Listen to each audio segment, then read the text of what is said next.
Bonjour, bienvenue dans la deuxième partie de ce tuto dédié à la création d'un système de dialogue. Dans le dernier épisode, on avait paramétré donc les variables et notre PNJ donc avec sa zone d'interaction.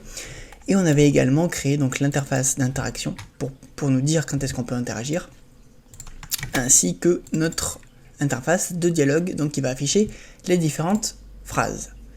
Donc maintenant aujourd'hui dans ce deuxième épisode, on va tout programmer. Tout programmer comme ça, dans le prochain tuto, on fera tout ce qui est visuel, donc des animations, etc., etc. Donc déjà, première chose, on veut que lorsqu'on rentre proche de notre personnage, donc on rentre dans sa zone, on puisse interagir avec lui. Et une fois qu'on interagit avec lui, donc ça démarre le système de dialogue. Donc déjà, je vais juste rajouter une animation au personnage pour pas qu'il soit stoïque comme ça. Voilà, ce sera un peu plus agréable à voir. Voilà. Donc, tout se passe donc déjà dans notre PNJ. Donc sur mon interaction sphere, donc la sphère d'interaction qu'on a rajoutée le précédent épisode, je fais clic droit, add event, et je vais rajouter deux choses. Add on component begin overlap et add on component end overlap. Donc ce sont des événements qui vont se déclencher quand quelque chose va commencer à traverser et à ne plus traverser notre sphère. Donc je rajoute les deux, tac, end overlap. Donc là il faut bien définir les conditions. Il faut bien que ce soit notre personnage qui déclenche ça, et pas autre chose. Que ce soit pas une autre IA qui déclenche notre personnage, et inversement, lorsqu'on est en train d'interagir, si quelque chose passe et sort de notre sphère, que ça ne casse pas tout. Donc il faut bien que ce soit notre personnage qui interagit juste avec ça. Donc pour ça, il faut faire cast to third person character. Si votre personnage s'appelle pas third person character, mais par exemple BP Hero, vous faites cast to BP Hero. Le but est de cast vers le personnage. Donc si c'est pas notre personnage qui a déclenché la sphère, ça va faire cast failed. Donc ça ne va rien faire. Et si c'est bien notre personnage, donc notre joueur qui veut interagir avec notre personnage, eh bien ça va fonctionner. Voilà. Donc on component begin overlap. Hop, si c'est bien notre personnage qui rentre dans notre sphère, qu'est-ce qu'il faut faire? Eh bien il faut appeler notre interface d'interaction, UI interaction. Pour ça, donc on a create widget, clac. Ici donc c'est get player controller. Voilà. Ici donc UI interaction. Et pensez toujours, dès que vous en avez la possibilité, que ce soit une interface, une animation, un timer, un effet spécial, dès que vous avez un return value ici, pensez à le stocker dans une variable. Comme ça en fait vous aurez le contenu dans une variable. De cette manière, si vous voulez l'enlever ou réinteragir avec, eh bien vous y avez directement accès. Donc clic droit, promote to variable, UI interaction, hop, et donc là je vais faire add to viewport, donc pour ajouter l'interface à l'écran. Pour l'instant on n'a pas d'animation, mais on le rajoutera ensuite. Dernière chose à faire lorsqu'on rentre dans cette sphère et que l'interface d'interaction s'affiche, ben en fait là le jeu il ne sait pas qu'on va pouvoir interagir, parce que là c'est que visuel, on a juste mis en place l'interaction. Mais je vous rappelle que dans notre personnage, hop, ici, on a créé dans le précédent épisode une variable onInteraction pour justement savoir quand est-ce qu'on peut interagir, quand est-ce qu'on ne peut pas interagir. Donc pour ça, on va créer donc cast to third person character. Donc c'est le get player character, clac. Et ici donc on va faire set on interaction, hop, et on le met sur true pour dire que ici à cet endroit là on peut, ça y est, interagir avec notre personnage. Et donc de l'autre côté ça va être l'inverse, donc toujours cast to third person character, que ce soit bien notre personnage qui sorte de la zone d'interaction. On reprend UI interaction qui a été normalement créé au-dessus. Et là on pourrait faire remove from parent. Si j'arrive à l'écrire. Voilà, remove from parent. Le souci c'est que, admettons il y a un bug et que votre interface n'est pas correctement créée, ici il va arriver, on va lui demander de remove, donc de supprimer UI Interaction, il va dire cette interface n'existe pas. Et ça va créer une erreur qui peut faire planter votre jeu. Donc ce qu'il faut faire, il faut toujours prendre l'habitude, dès que possible de le faire, c'est toujours vérifier. Toujours vérifier si les choses existent. Donc avec la fonction isValid. Alors pas avec le petit f, ça c'est une fonction booléenne, mais avec le isValid avec le point d'interrogation. Ici, c'est un flow control qui permet de regarder si l'input object en fait est valide ou pas. De cette manière, s'il est valide, ça va exécuter quelque chose, et s'il n'est pas valide, ça va exécuter autre chose. Donc là, hop, je vais prendre ça, je vais faire remove from parent. De cette manière, dès que je vais sortir de l'interaction de mon personnage, ça va vérifier si l'interface d'interaction est valide ou pas, donc si elle n'existe pas. Normalement elle existe, donc ça la remove, mais admettons qu'il y a un bug et qu'elle ne s'est pas correctement affichée, eh bien ça ne va rien faire. Ça va pas causer de problème, ça va juste rien faire. Ou ça peut faire autre chose si je programme autre chose. Mais là, dans le cas, ça va rien faire. Et donc, ne pas oublier, hop, de désactiver notre variable onInteraction pour dire qu'on ne peut plus interagir avec notre personnage. Et pas oublier également de commenter interaction dialogue. Toujours commenter le texte, c'est très important pour se repérer. Là c'est quand tuto, donc il n'y a pas grand chose, mais dans un gros projet comme Fisherman's Island dont je vous montrais dans le premier épisode, donc notre production principale, un plutôt gros jeu qui est en alpha, pour voir que si on n'avait pas commenté à chaque fois, eh bien ça serait rapidement compliqué de se rappeler quel code fait quoi. Donc voilà, donc ça c'était pour le petit exemple. Donc voilà, donc là on a programmé notre interaction, donc logiquement quand je m'approche de mon personnage, hop, l'interaction débute. Sauf qu'on ne peut toujours pas interagir avec lui, ce qui est normal. On va créer ça tout de suite. Ici, on va mettre un event key. Alors soit vous mettez un event key, soit vous mettez une interaction directement de votre personnage. Mais là, on va le faire avec un event key.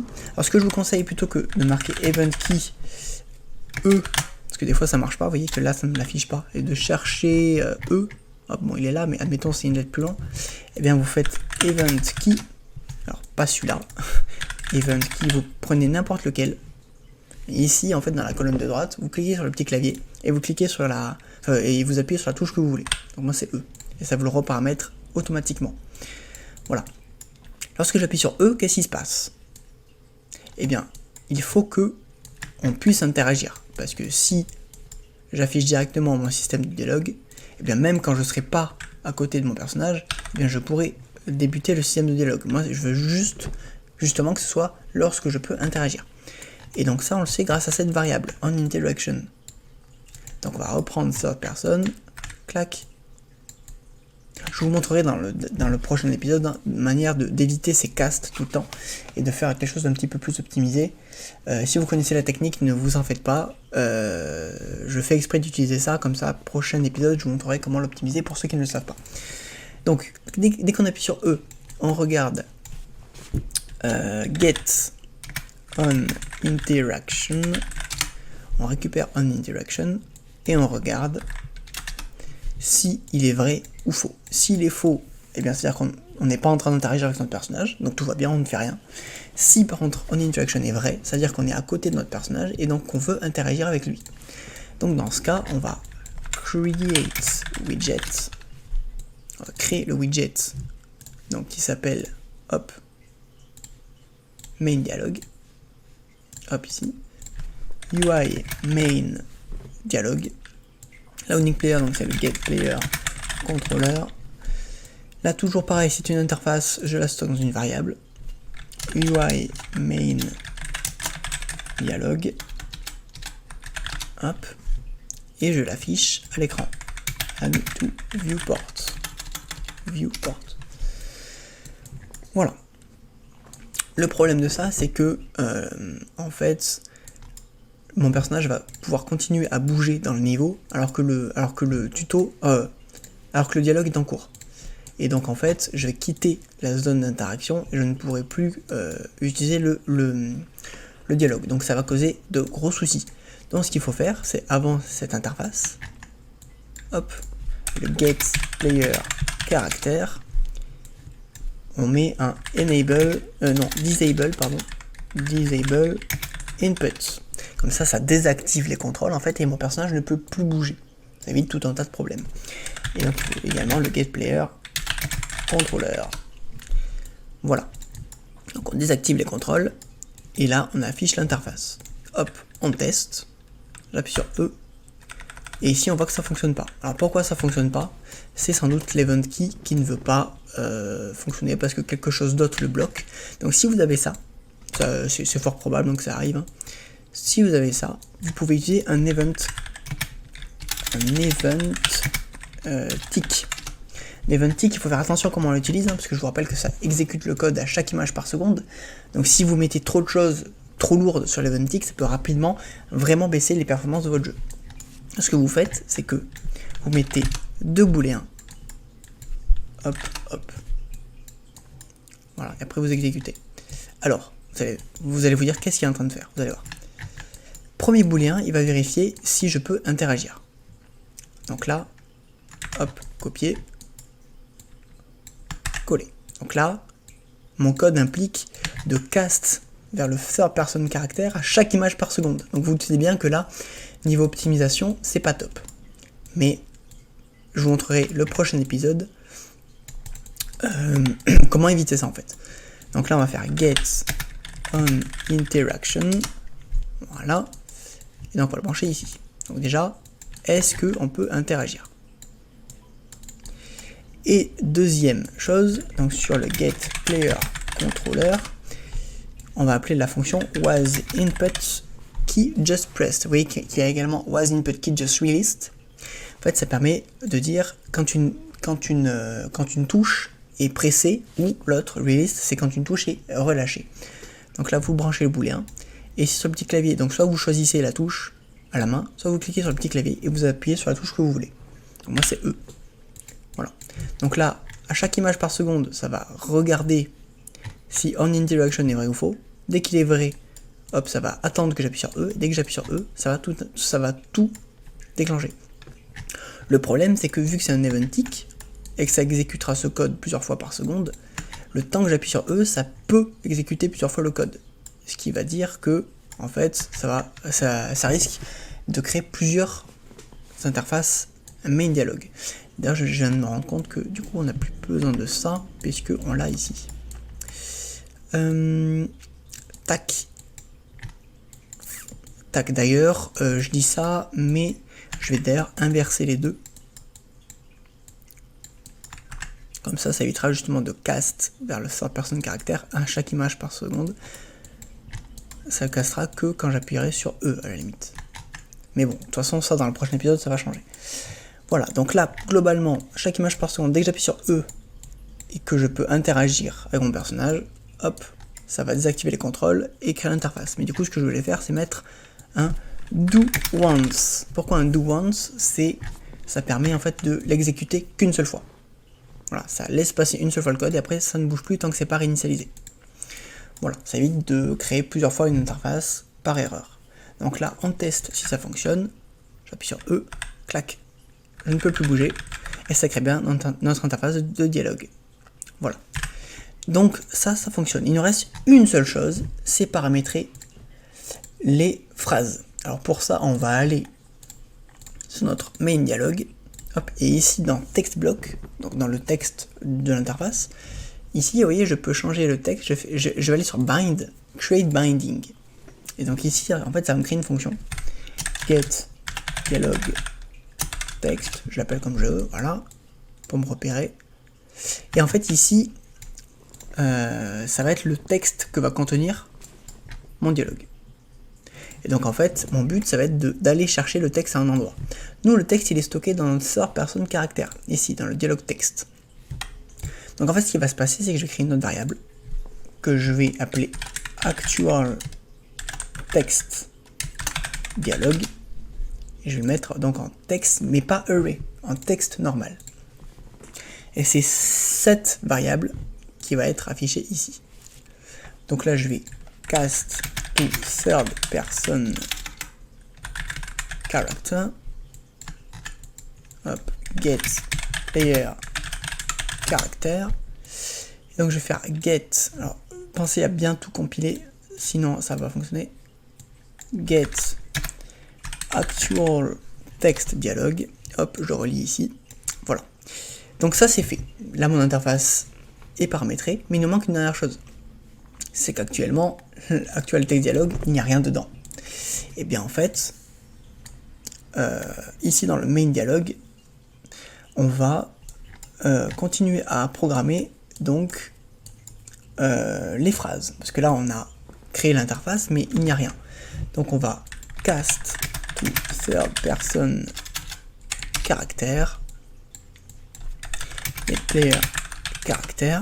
Et en fait on va aller chercher donc get, comment je l'ai appelé, dialogue texte, je crois, dialogue texte, voilà, donc le array qui contient toutes mes phrases, et dialogue index.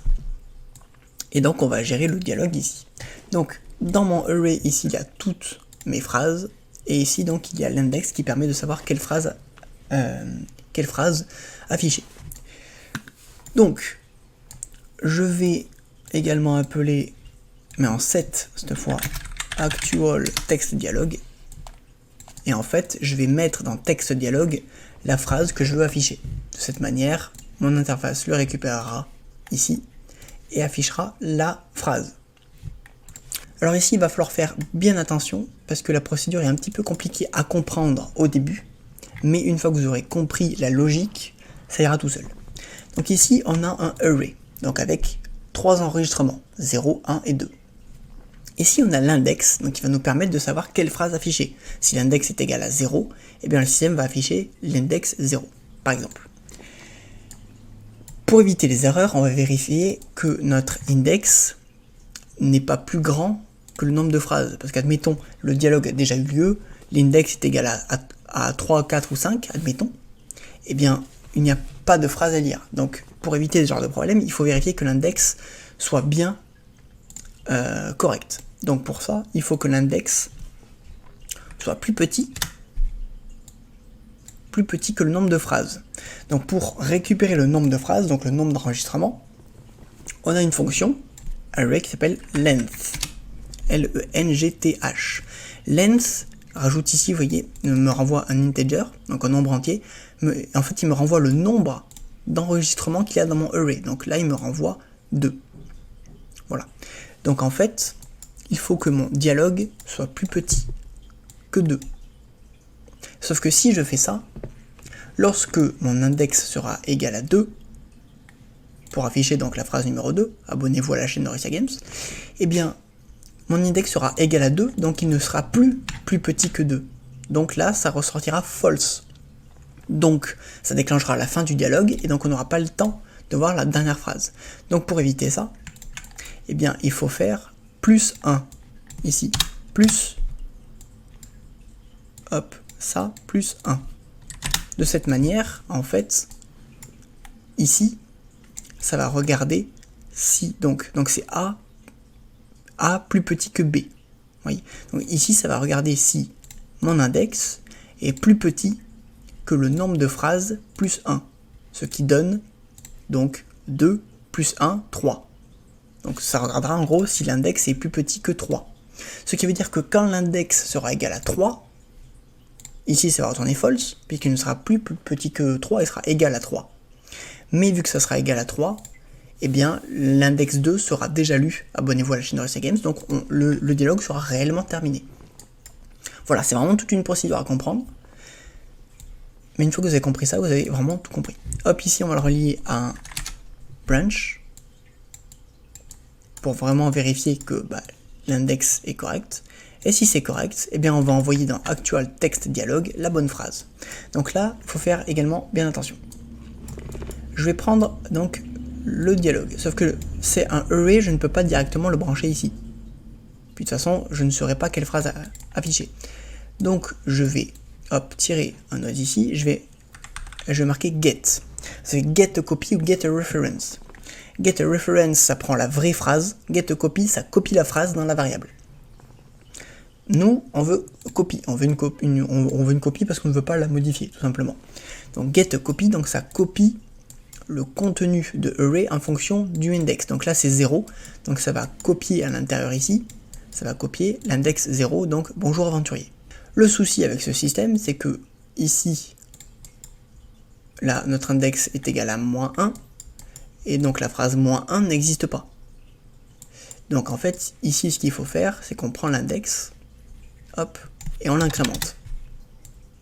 De cette manière, il sera égal, à partir d'ici, il sera égal à 0, de -1, il va passer à 0, et donc, hop, ici, c'est à chercher l'index 0, donc la première phrase. Et donc, dans Actual Text Dialogue, il y aura l'index 0. Donc, bonjour aventurier.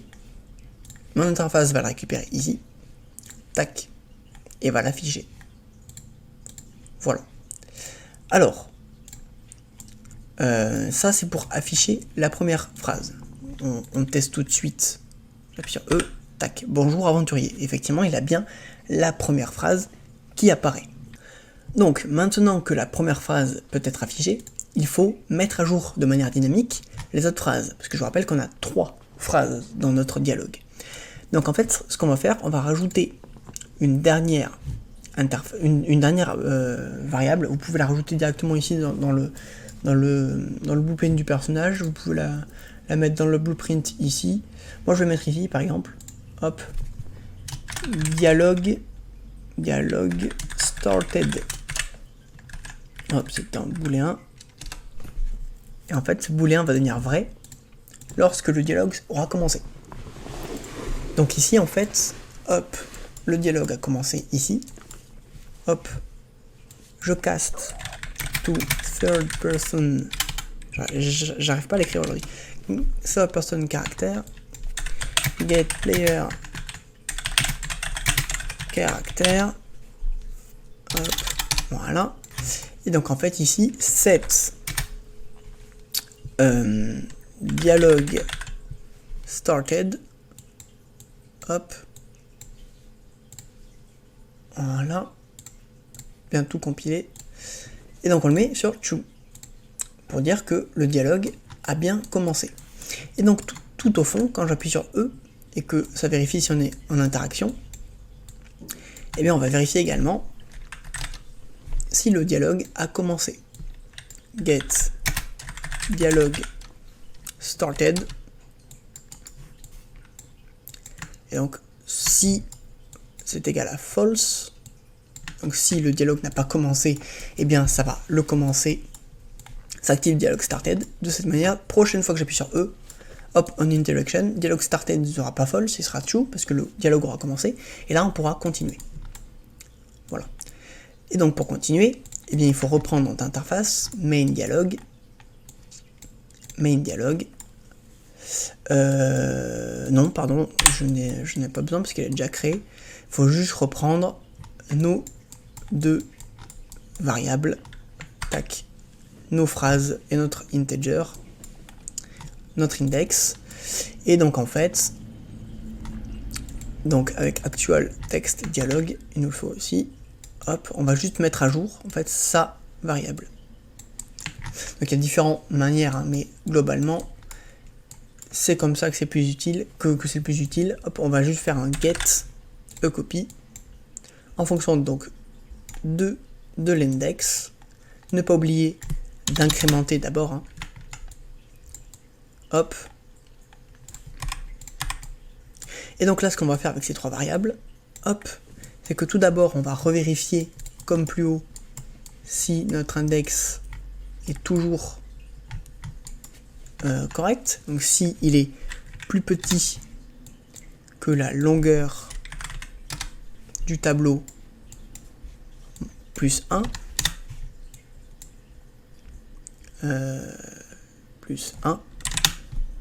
hop.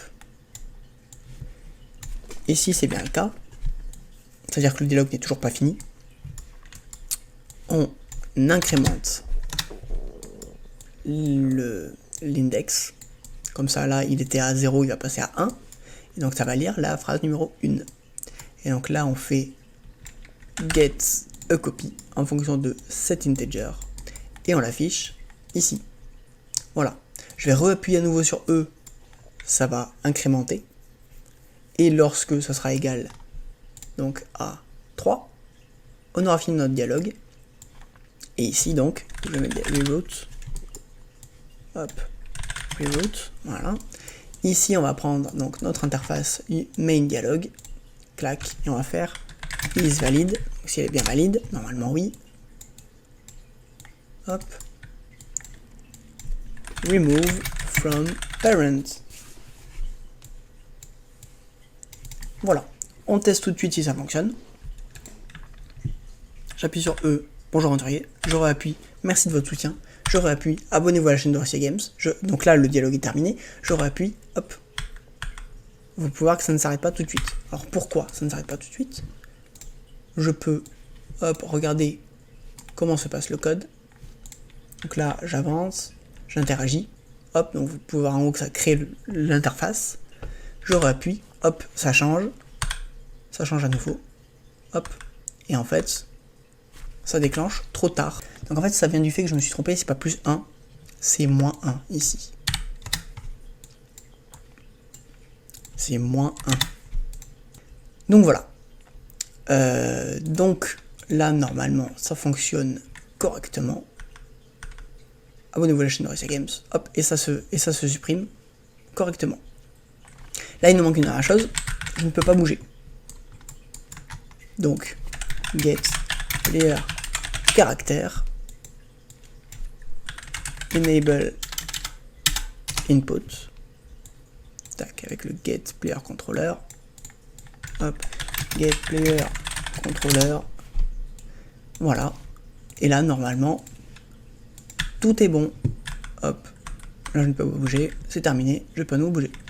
Je peux rien, et je peux pas à nouveau réinteragir avec lui parce qu'il faudrait réinitialiser l'integer, réinitialiser les variables, mais vous réinitialisez votre integer à -1 et vous mettez un reset sur le do once et ça fonctionnera correctement. Mais ça, on fera ça la prochaine fois, dans le prochain tuto. Donc n'hésitez pas à vous abonner à la chaîne, à mettre un pouce bleu si ça vous a aidé. Je comprends que ce système peut être un petit peu compliqué à comprendre au début, mais c'est vraiment une logique à avoir en fait. N'hésitez pas à voir également la vidéo sur les arrays que j'ai faite avant, ça peut vous aider. Et n'hésitez pas dans tous les cas à me mettre des commentaires si vous avez besoin d'explications plus précises ou des problèmes, je me ferai un plaisir de vous répondre. Et donc on se retrouve demain pour la suite du tutoriel, donc le dernier épisode où on fera donc encore quelques petites modifications de code pour qu'on puisse par exemple refaire le dialogue à l'infini. Je vous réexpliquerai également vite fait ça s'il y a besoin, et on fera également des petites animations pour les interfaces de dialogue pour que ce soit un petit peu plus agréable. Allez, à demain.